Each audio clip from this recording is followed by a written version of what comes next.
This is NDTV, and you're watching NDTV 24/7.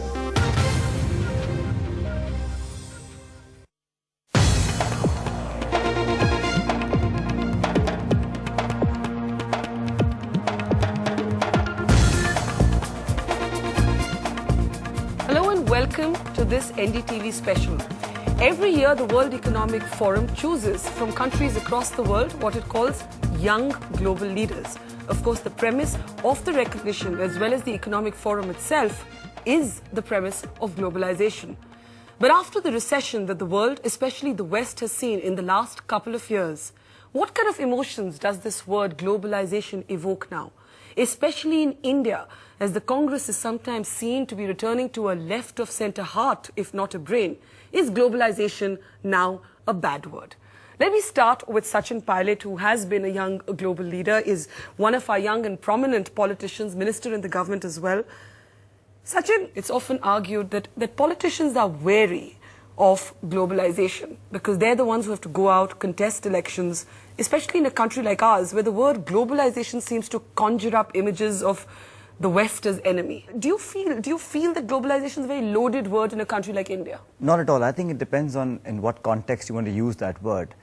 In terms of policy making, in terms of people being aware with the proliferation in internet, mobile telephones, television, the media, I think people are becoming very aware as to what's out there. And I think as a young country, it's good for people to have the information of the choices, of the resources, of the opportunities that are there.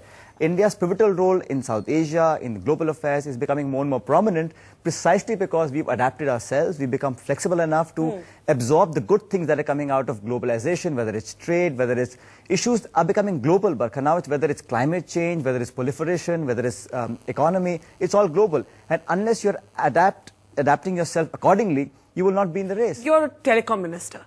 Do you see the mobile phone, in a sense, as that great symbol of globalization? Though I read an interesting report earlier this week which said that there were more mobile phones in India than there were toilets. Now, when you hear a juxtaposition like that, does it sort of disturb you somewhere?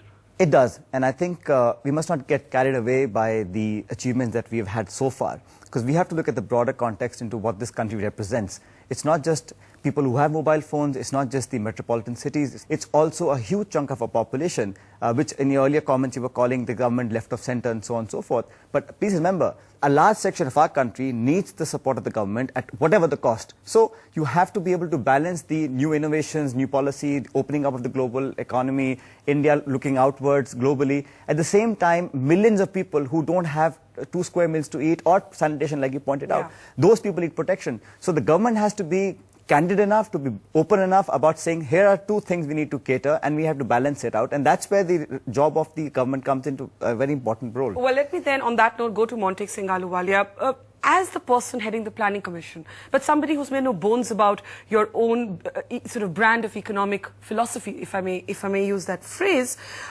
it's interesting to hear Sachin use the word globalization and protection in the same sentence, because the conventional definition of globalization maybe 5 years ago was that you wanted to do away with protection and big states to the extent that you could. But can that ever happen in a country like India? You're, for example, at the center of this big debate around the food security bill, and it all rests on identifying the number of poor people in India correctly. I don't think there's any contradiction in any of that and what Sachin has said. The central theme, which underlies the 11th plan and will continue to do so, is that we want inclusive growth. The very fact that we use the term inclusive implies that you want a strategy that's going to achieve progress in multiple dimensions.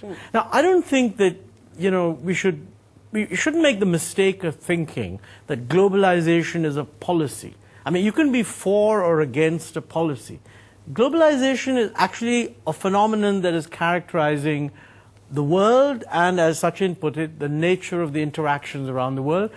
It's an unavoidable consequence of the fact that the world is changing. I mean, what we do is no longer local, it's global. It's going to affect the whole world. But Monty, countries like China, for example, have dealt with the phenomenon of globalization very differently from countries like India. And essentially that's because India is a democracy and China is not a democracy.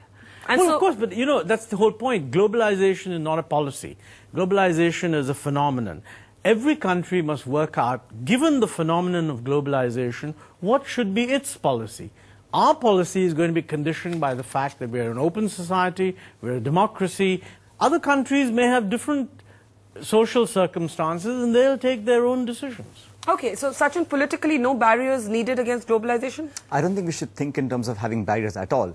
In terms of protecting the interest of, like I said, the most deserving, whether it's farmers, weavers, artisans, whatever it is, you have to protect them domestically, and that's the job of the state and central governments. At the same time, we have to be able to export the skill sets that we have, whether it's the IT, whether it's technology, and whatever we're good at. The world must gain from each other. Now, so many of these bilateral agreements happen, FTAs are happening, we have the WTO, Doha round, so on and so forth. Every country thinks of its supreme national interest first, and then takes on whatever the good and merit comes out of interactions globally. India is now in a position to be able to exert its influence, and we can only do it if we open ourselves up in the best way possible. NK, why is it then that the word, I mean, and Montek makes the point that, look, this isn't a policy that you can change it. It's there, and now you have to sort of adjust yourself against it.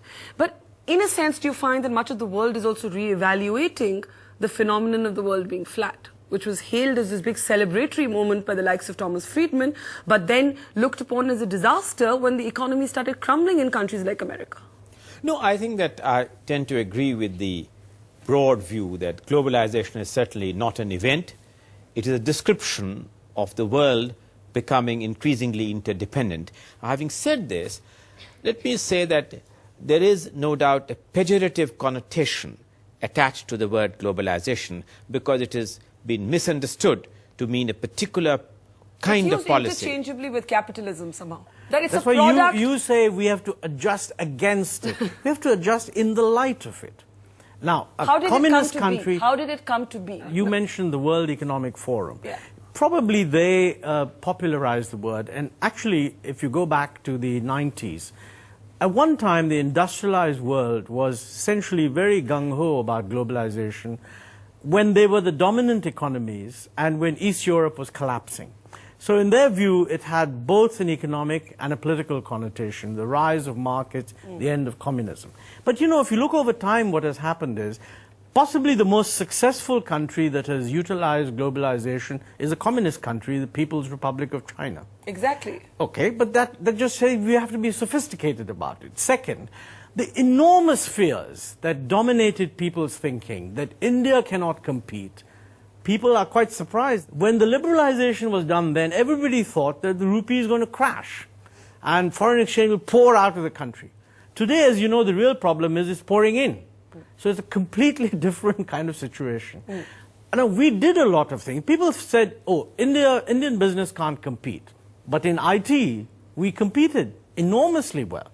So you have to ask yourselves, if we competed well in IT, why are we not equally well elsewhere? But to get the two corporate voices in, there continue to be sectors that remain closed. I mean, Montek and Sachin and NK are making the argument that this is a phenomenon, it's an inevitable phenomenon, and we're all participants in it. Yet we all do put checks and balances, little barriers, little no entry signs. Would all of those doors have to be opened eventually, Sangeeta? You know, I agree that it is inevitable, it's an irreversible trend. And really what you saw happening with IT was the value proposition that we took to the clients, which is what did we really stand for? We stood for quality products being delivered at a price that made economic sense to the clients. Yeah. And as long as we have a value proposition, be it any field, I think we'd survive. So it's an irreversible trend. You would hear often discussions about protectionism, etc., but I think it's inevitable and it's an irreversible trend. I think globalization is a good thing, and I'll share with you a few points from an industry perspective where globalization can really help. Manufacturing. If we have another 300 million people to put to work over the next 10 years, we have to rely on globalization and FDI to come in and expanding R&D and manufacturing in this country to give people jobs. 2, education. I think our real strength in this country is human capital. We have to carry on building skills development and get investment in new education, in R&D, to really drive education at the higher levels. 3 is climate change and sustainability. If we have to be part of this global economy, I think we've taken the right approach in this country to say that, listen, global warming is not just an out there West issue, it's our issue as well. Yeah. And therefore, we have to rely on globalization and new technologies to drive improvement in clean energy as well. So those are good examples of how globalization is a good thing, and it's a two-way street, and it can benefit us as well. Sachin, if I can come to you before I open the floor, if the consensus on this panel is this is inevitable, what explains demons like, for example, political resistance for so long to the entry of foreign universities? Where do you find this balance between first looking out for the interests of your citizens and then saying, okay, but this is an inevitable phenomenon and you can't actually keep anybody out? Well, like you witnessed, there was a slowdown, global slowdown. I think last 18 months, 24 months have proven that countries and economies that are dynamic, agile, forward-looking and aggressive will sustain and survive. And the other old economies, which were the ones who ushered in the Industrial Revolution, are on, well, not the decline, but certainly stagnated. So this is a change that is, it's a global shift happening eastwards, and I think the nucleus of growth has gone east. But the point is for India specifically, because we have such a diverse country with multiplicity of challenges at all levels, I mean, you know, so it's very difficult to say categorically, well, this is good and this is bad. We have to see each policy in light of what we are going to offer to the people. For a long time, we've been proud of what we produced. Our higher education is one of the best in the world, I think. And I think we need to, in fact, pay more emphasis on our primary education. But if there are institutions of global learning that are willing to set up institutions in India, why must Indian students pay tens of thousands of dollars to study abroad when they can get the same, if not better, education in India? Something that scares us. I don't think it's about scaring. It's about really having inertia and having the boldness to change. Misplaced apprehension. But there is the apprehension. Misplaced apprehension. You look at the fact when the Green Revolution was started, there were a lot of rumors at that time this was going to wreck Indian agriculture. Yeah. Yet Green Revolution is the one that brought food security to the country. You take each important step, And it's there's a fear misplaced of change. apprehension, it has instead resulted in increase in productivity, improving competitive efficiency, and the consumer being the beneficiary. I was the chairman of the task forces on the telecom opening. At that stage, the fear was it would lead to the ruination of the public sector. Instead, today, cell phone is one of the drivers of growth, and it has really brought the advantages of information technology to the doorstep in every village in India. So Montek, you're saying it's just a fear of change? I don't think we should make the assumption that globalization is always going to be good. I mean, what globalization is doing is it's transmitting the effects of developments all over the world, across the world. There'll be good developments, there'll be bad developments, okay? So the first question is, do we think that the fact that the world is integrated, does it increase the likelihood of bad developments when you take into account the good? In my view, no. I think the net effect is good. Now, it doesn't mean that if this is happening, well, you don't have to do anything, just leave it to the market. That's also wrong. It raises the stakes as far as policy is concerned. Yeah. And therefore, governments must actively work to manage and strategize in a world of globalization. But the bottom line is, the world is going to change at a rate much faster than it did when I was a young person. And change is scary if you don't manage it well. So I think you've got to present to people, you've got to be nimble, you anticipate the change, be confident in yourself, and when you make a mistake, change your mind and do something different. Yeah. Quick reaction, then I'll go to the audience. It presents you with a huge opportunity. You can misuse that opportunity. If you do not adapt fast enough, then the risks overtake you. If you adapt fast enough, then the gains have a multiplier effect. Sachin. I think if you just take a step back and look at the psychological advantage we have today. Yeah. Barka, 20 years ago, a young Indian was a good lawyer, good engineer, good architect, good doctor in the US, Europe, wherever.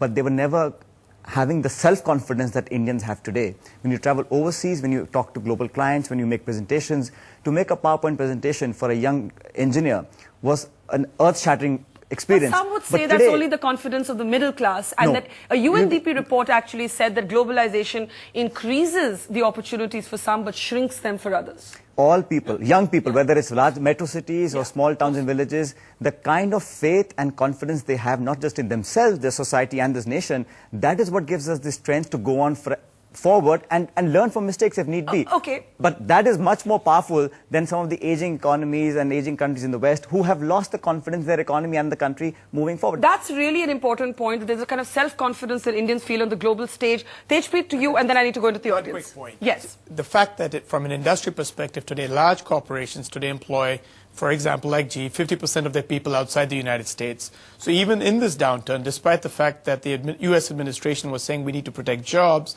there was a big pushback from industry to say, don't do that, it'll go against us ourselves in globalization. Okay, but there is a theme here that we need to explore more, which is that is it only the middle class that is the beneficiary of globalization? But let's take a couple of questions. We've got Debraj Mukherjee, you're a professor of English. Go ahead, sir, with your question. Yeah. Globalization is not new. You read William Dalrymple's At the Court of the Fish-Eyed Goddess, and you know that they drank imported Italian wine and women used mascara 2,000 years back. In the year 1100, India's share of the world GDP was 29%. China's was 23%. So we were part of the global economy much before 1991. Somewhere down the line, I think the mindset shrank. We resented change. I agree with Professor Alu earlier that it's not a policy. It is a mindset. It's a theme that somehow seems to shrink our minds when we address a word like globalization. It seems that it's bigger than us. It's not bigger than us.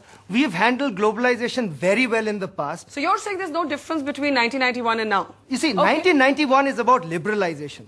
Globalization goes back 1,000 years. Quick response to that. Liberalization is not to be confused with globalization. I think he's absolutely right that way back 200-300 years ago, we were much larger powers in the world. But you know, there was a big change that took place in the interwar years in the 20th century when trade barriers went up. Meanwhile, we were under a colonial government, and therefore, you know, 200 years of colonial rule does sap your confidence. So by the time we got back into the act, I'm glad we opened up. I'm glad there's self-confidence. I'm glad the early winners reassured people.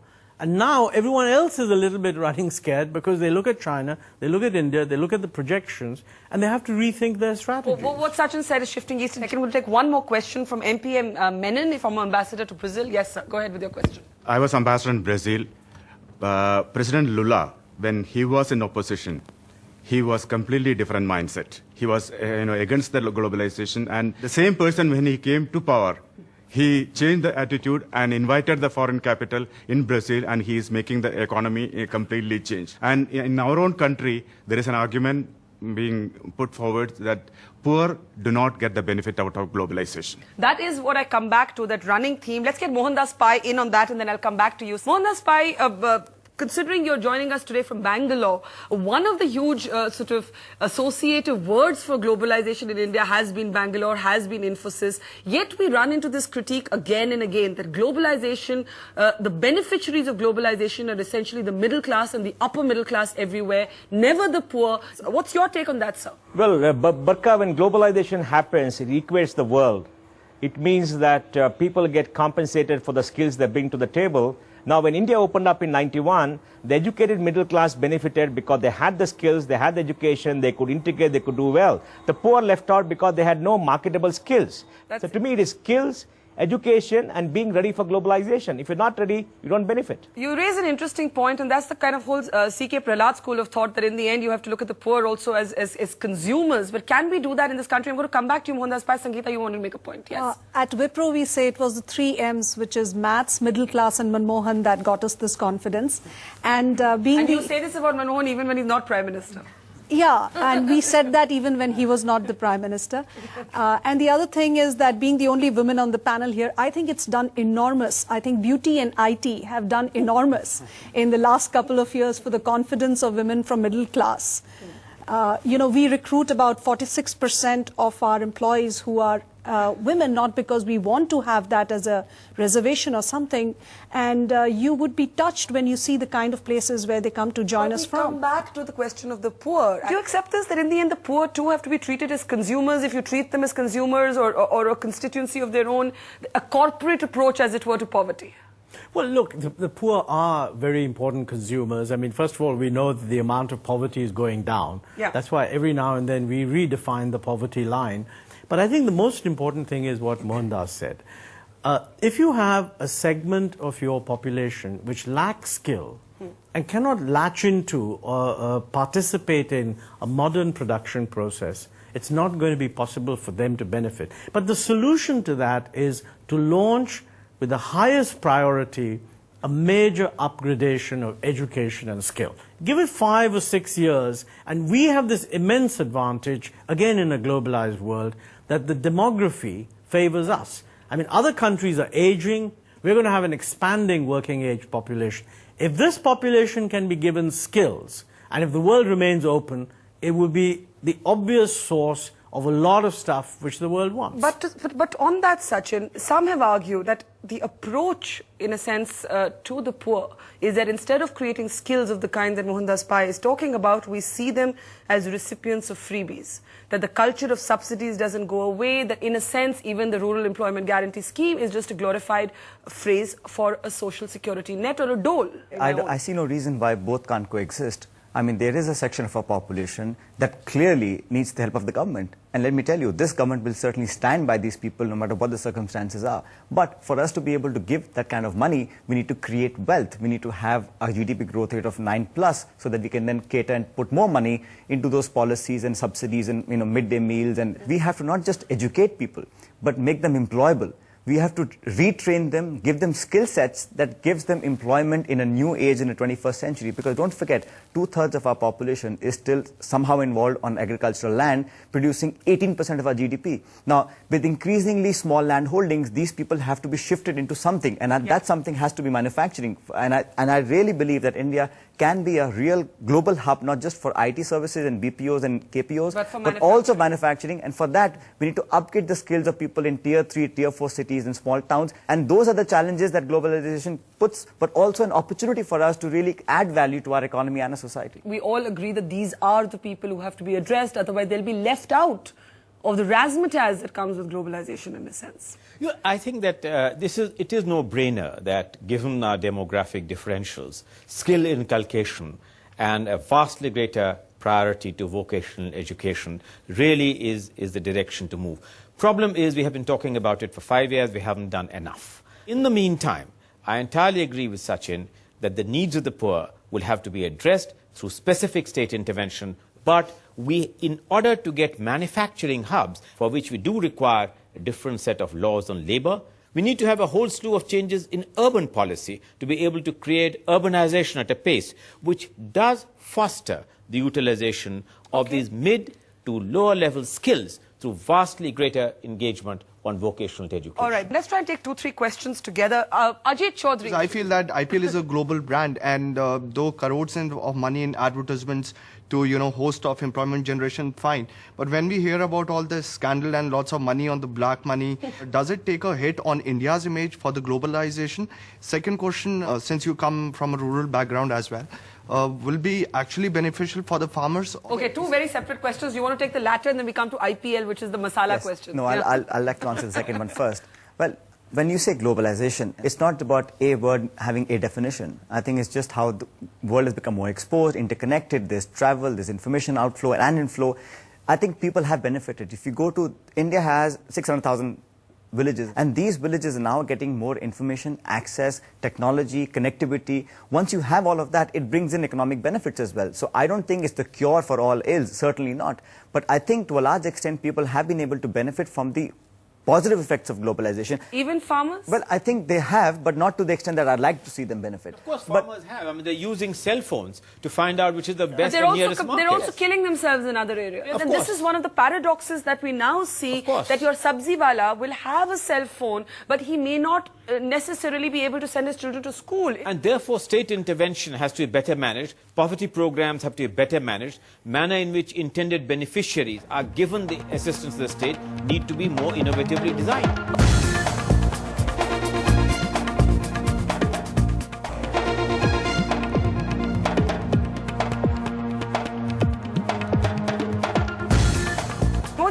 Someone raised a very interesting question which nobody has fielded on the IPL. The IPL at one level would be actually considered a prime example, everybody's chuckling here, of globalization. It's like a multinational firm because you've got people coming in from all parts of the world, but yet it's now being seen as somewhat of a sullied brand. Does IPL to you, Mohandas Pai, represent the contradictions and the pitfalls in a sense of globalization? No, it does not. I mean, the IPL represents to me a too free-for-all, without regulation, open market system where there's nobody looking at seeing what is happening. And I guess when you open up, you have to go through this system to make sure that you set proper regulations in place. But the IPL has got a different connotation, Barka, and that is, if you look at IPL plays to a strength in a globalized world. We are the largest cricketing nation in the world. And suddenly we got a great sport which is getting a lot of money and creating a global brand and sucking in all the talent from outside so that we have a industry which is being created which is huge in the media space. Okay. And suddenly it's a global brand. And to me it shows the benefit of globalization. If we're not opened up, we won't get those foreign players coming and playing here for 45 days. We won't get as best-in-class people. We'll not be able to broadcast out. If Montec has not opened up, NK has not opened up, we won't be here. So it's playing to a strength in globalization. But Barka, I want to take a minute about education because I think that needs to be addressed. Now, I'll give the example of the engineering colleges. India has 2,500 engineering colleges with 1 million intake every year. 10 years back, it was 500 engineering colleges with maybe 250,000. Suddenly it's expanded because brownfield expansion was allowed, corruption set in and you could buy a license, the politicians got in and suddenly created an engineering college system where huge number of people are coming in. And, Barka, this is important. 40% to 50% of the people who are going to engineering are children of housemates, are children of farmers, are children of laborers, petty shopkeepers, the bottom of the pyramid, the poorer classes. They're borrowing money from the banks because the bank gives a loan, they opened up. So in education, the myth that we need to get reforms can be easily solved if we just just remove capacity constraints on education, say, go expand your intake, double your intake, in 10 years will be a different country. We need just one reform. One reform. And it's not difficult. We don't need controversy, don't need foreign universities, just one reform. All the colleges, double your intake. We look the other way for 5 years, India will change dramatically. Quick comments on that, Tejpreet? This is our time in India to take advantage of globalization. The whole world is focusing on India. I think technology and innovation play a critical role in helping solve the poverty challenge, the development challenge, the manufacturing challenge, agriculture. So I think that's one point where it's our time to put out the best policies and the environment to attract all this FDI in these areas. Okay, I'm going to take a question from Anurag Sumani, who's a student going abroad. Our markets are flooded with Chinese goods, right? China doesn't have to adhere to any workforce norms. See, there are no required working conditions. There are no rules from what I get to read, right? So this means China can produce goods at a much lower price than we do.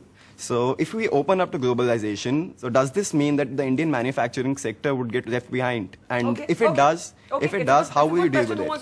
Who wants to take it? This is a classic question. When the trade reforms are taking place in India, before we began all this, in 1991, prior to that, if you look at India's average tariff rate, peak tariff rate was over 300%.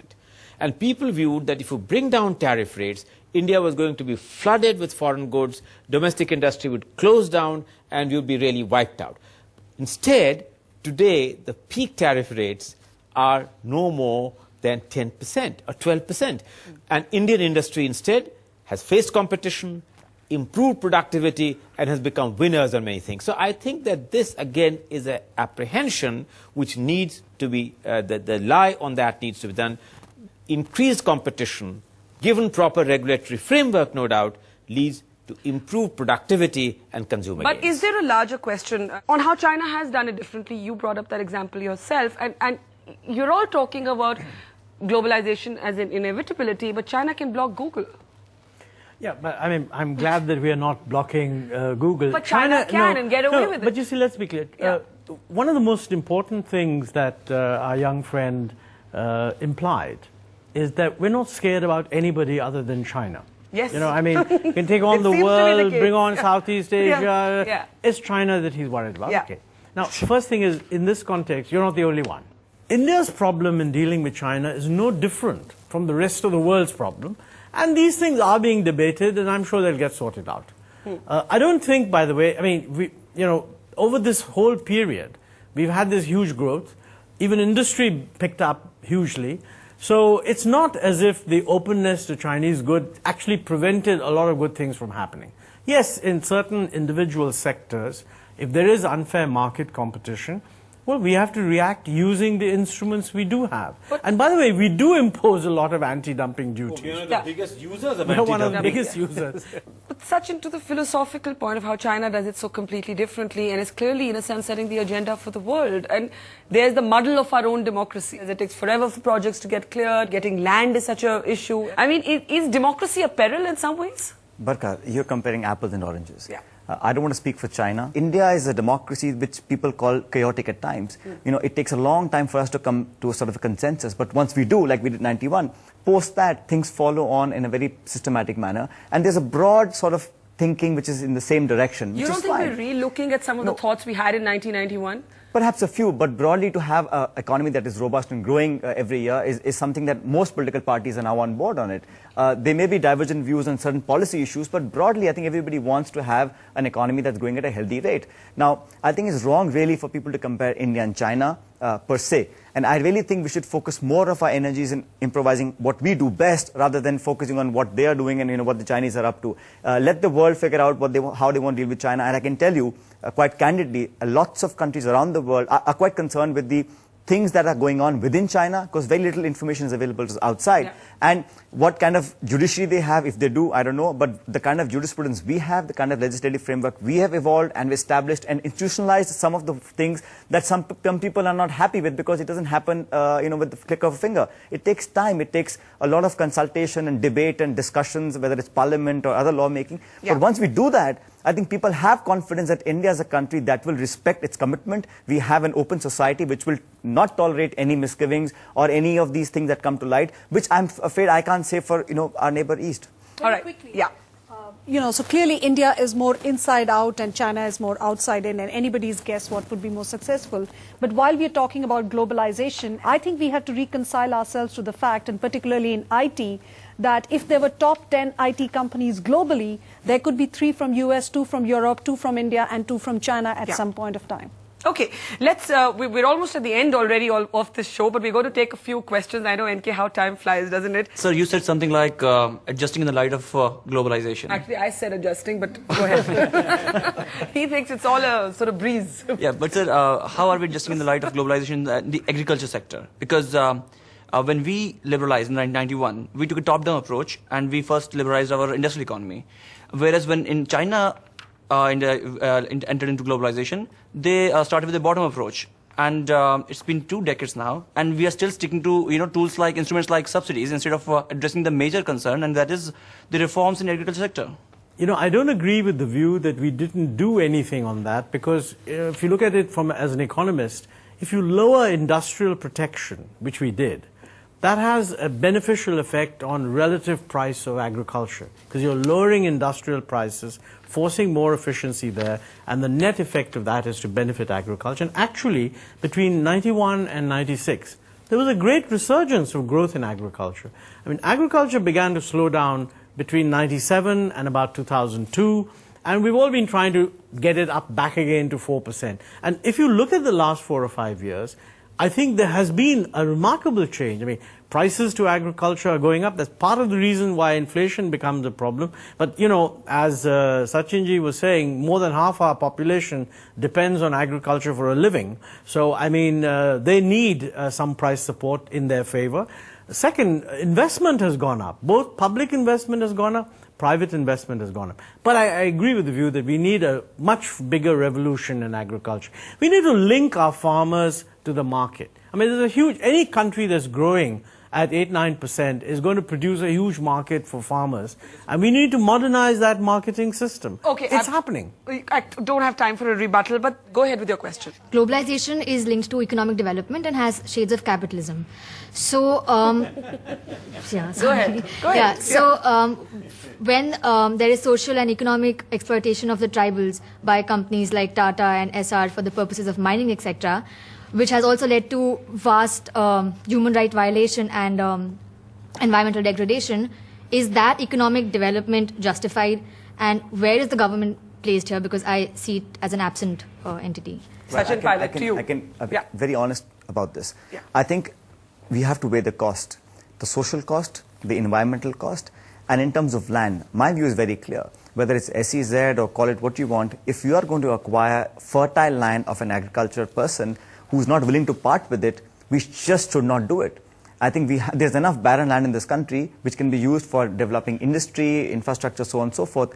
We do not go out, and I think a lot of state governments do that, unfortunately. But Sachin, that's not the model that's always been followed. But no, well, fertile land is often used. That's what I'm saying. That's why I'm of the opinion that all state governments, whether it's central or state, in fact, doesn't make a difference. You must not acquire fertile agricultural land to develop anything, because once we do that, we're not only taking away the only asset that the farmer has, but I think for the future, we also putting ourselves in the dark, because we'll never be able to meet our food requirements. So would you advocate a review of the SEZ policy? Coming to you in just a second. Well, I think we've had lots of economic benefits from these SEZs that have been established. But I'm of the opinion that we must not acquire fertile agricultural land to set up industry or anything, whatever the government wants to do. I think that we need a socially just policy on land acquisition. But let me pose the other contra thing. For instance, if you require a chunk of land, where for 90% of the land, the farmers have negotiated a price for the land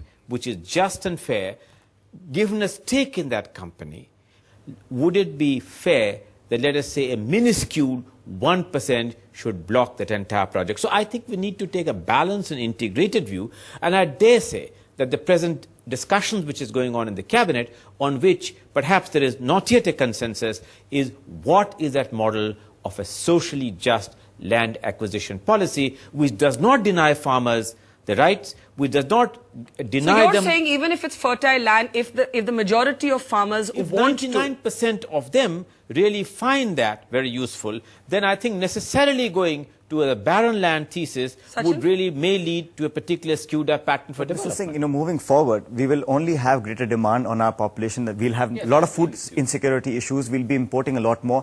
So I think we should try and preserve our fertile land and try and use up the barren land. Why don't we create infrastructure there? So this is a bone of contention. There isn't consensus on it even in policy making. Tejpreet. And that's my point. I think there are business models out there in industry to actually benefit the farmer. For example, clean energy. Why can't we take the waste that the farmer is producing and give him pay him for that waste? So there are other innovative business models where the land can be kept with the farmer, but yet the farmer can be compensated for some of the things that he does not get compensated for today. But the tussle is, who gets to decide? And NK is arguing if the majority wants it, go with it, even if it's fertile land. Should 98% be a hostage? But, to argue it simplistically, if my entire colony wants the metro to come, but I don't, should the metro come? To use a middle-class metaphor. I won't debate the middle-class metaphor with you. But I want to address just two issues, which I think are very important. One is the very legitimate point that Sachin raised, food security. Now, the key there is that, with existing technology, field studies show that if you do things properly, put in the right farm investments, you can increase productivity of our productivity between 80 and 100%. Okay? The maximum withdrawal of agricultural land that would be necessary for all this industrialization, not more than 1%. So if we manage our agriculture properly, I can guarantee you that food security will not be a problem. But I think what the young lady was raising was a very different issue. That's how do you handle the problem where minerals are under the forests, the forests are lived in by Adivasis. We have said that they have the right to the usufruct of the forest. And then there's the question of, should we exploit the mineral resources there? It's actually rather complicated. And I would say that we have, up to now, not addressed it in a manner that recognizes that there are multiple stakeholders. This is a gap in a sense of policy. But then there's another one, and that's purely emotional. I mean, what happens if you say to somebody, look, you've been living here, you derive an income of so much, we will compensate you so you get twice that income. But they say, suppose, that this thing has an emotional, I mean, there's been a case where somebody said, I don't want this hill gouged out because it is an emotional issue. Now, frankly, that's why we have politics, and good politicians resolve these things. It has to be case by case. But I would say that we do need to think, how do we handle the exploitation of India's mineral resources in a manner that objectively people looking at it would say the tribals who've been displaced have been dealt with fairly. And it's something that comes up again and again as part of our Maoist debate as well. Do you want to quickly add a point? Yeah. My earlier comments on the land acquisition came from my experience, what I've seen happen in Uttar Pradesh, for example, is when government says we're going to put up industry, the farmers say, great, my son gets a job, please take my land. They take the land at X value. 4 years later, there's no industry. They give the same land at X value to a real estate developer to make a mall or to make flats, and that kills the farmer because he not only loses his land, but also opportunity on that fertile land. So I think those kind of issues really stand out and then make people very hesitant.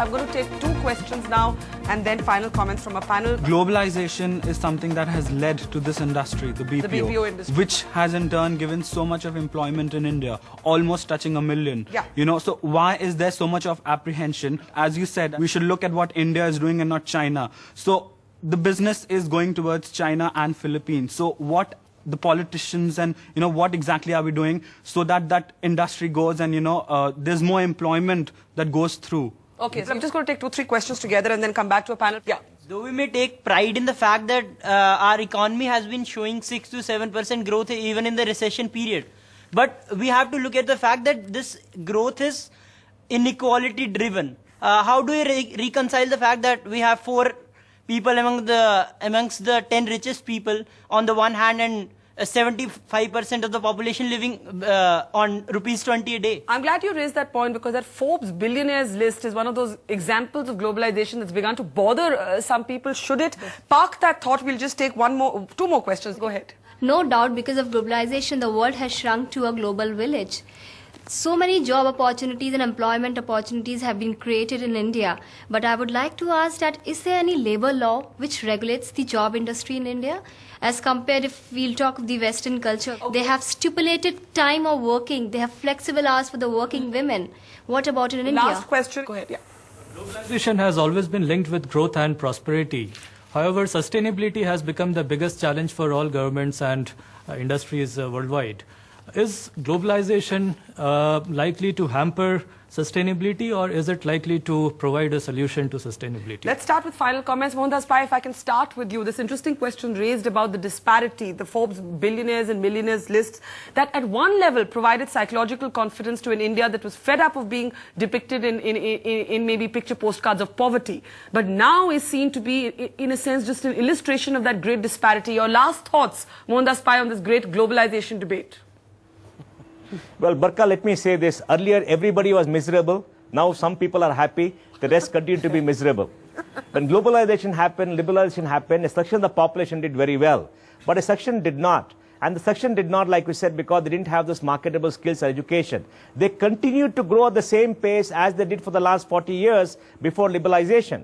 So the disparity has arisen because one group grew faster, other group grew the same pace. It's not that the other group became poorer than they were earlier. Yes. Then this 20 rupees thing is not right because it's based upon, you know, a price level which is different. Now I want to answer one more question, which the BPO question with the young person raised. Now, you know, India's policies after liberalization has been wrong in one significant area as compared to China, and that is India is incentivizing capital, China is incentivizing labor. For example, a garment factory with 100,000 employees exporting to the world does not get any incentives or a tax breaks in India, whereas a refinery, about 20,000 crores refinery with some 1,000 people employed gets 10,000 crores as subsidy from the government for VAT or whatever it is. This is wrong.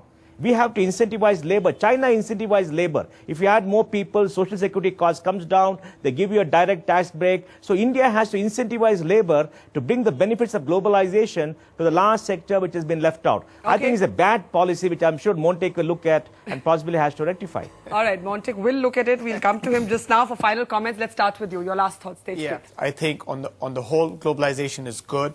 I think the flow of capital will help increase all help the tide increase for everybody. Sangeeta. We talked a lot about, how there is a poor section that is not being addressed, but every single IT company that has been set up has about 100,000 employees, and there's so many ancillary units that have been set up because of that. I come from East India, but I work in South India for the last 20 years, and you can see the divide thanks to all the engineering colleges and thanks to all the IT companies that seem to be there.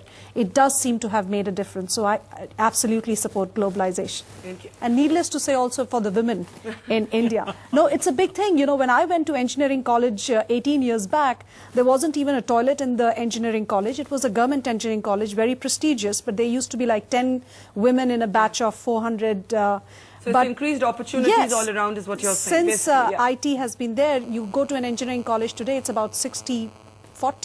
Okay. In general, it is very, very clear that globalization has benefited productivity, has benefited consumers, you have better roads, you have better connectivity, and I think that in overall terms, that's the direction in which I think growth will take place. Now, it's a very important question which was raised, that the issue of environmental sustainability and whether globalization would be good or bad for that.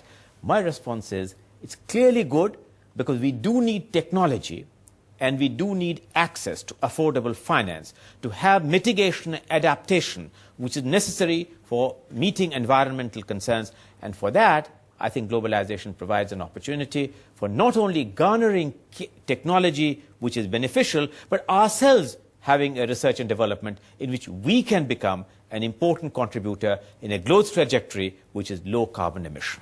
Sachin, as a politician, do you have to be the most sensitive to these constant allegations that in some ways globalization has increased the gap between the rich and the poor?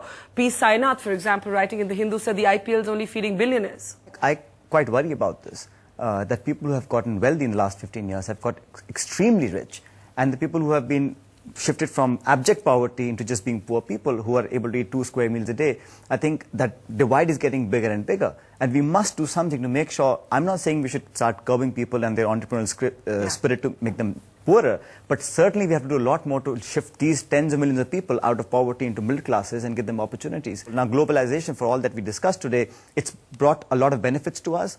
But in the future, we have to be smart and sensitive about what we take from it. And let's not be blind about, it's all good, because it has negative effects in some sections. So as long as we are careful, mindful, sensitive to the needs and aspirations of majority of our people, I think we'll be in good shape. Last word to you. I think this is a very valid point, and there is concern on the inequality front. And we should recognize, by the way, that part of the positives that globalization has for us are also going to generate inequality in the following way. I mean, in a globalized world where Indian managers, professional, technical people now have the kind of skills that are valued abroad, and the market is global, so you would expect that Indian salaries of the technical, skilled people would rise. I'm not now talking about the billionaires. I'm talking about sort of ordinary professionals. People, Is that a bad thing? Is it better if we were all choked off ourselves and nobody had a decent salary? I don't think so. Now the question of the billionaires. That is a very profoundly important issue. And to my mind, it can be addressed in 2 ways. One, I think Sachin made this point right at the beginning, that we need to use the growth to get enough of the surplus back to support those who are losing out. Support them in 2 ways. One is to let their opportunities for the future increase. Give their kids a really good education. The other is when they're really poor, I mean, give them some direct income support or something.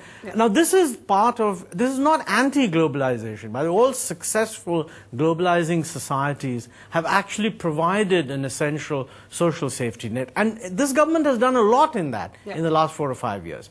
Now, the other thing, by the way, is the highly visible individual wealth. In successful capitalist countries, this is ameliorated by philanthropy. And we don't have that culture somehow. Well, we have Mohandas watching, and the Infosys founders have done a lot.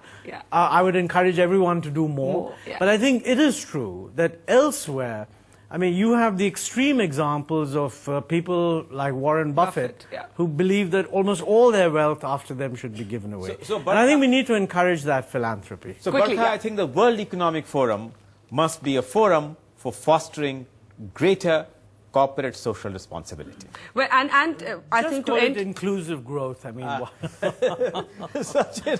I'll go with that one. I guess the important one is to go beyond these phrases and actually make them meaningful. Inclusive growth, corporate social responsibility. And I think the point about corporate philanthropy is really a great one, that the flaunting... attitudinal change in that direction. And that the flaunting of individual wealth gets a lot easier to consume if some of that wealth is also being transferred back into society. And safe to say that I think we do have a consensus about globalization being an inevitable phenomenon, but to Sachin's point, that doesn't mean we can't leave aspects of it out of the frame. Well, thank you so much. Let's have a big round of applause for our panel. Thank you so much.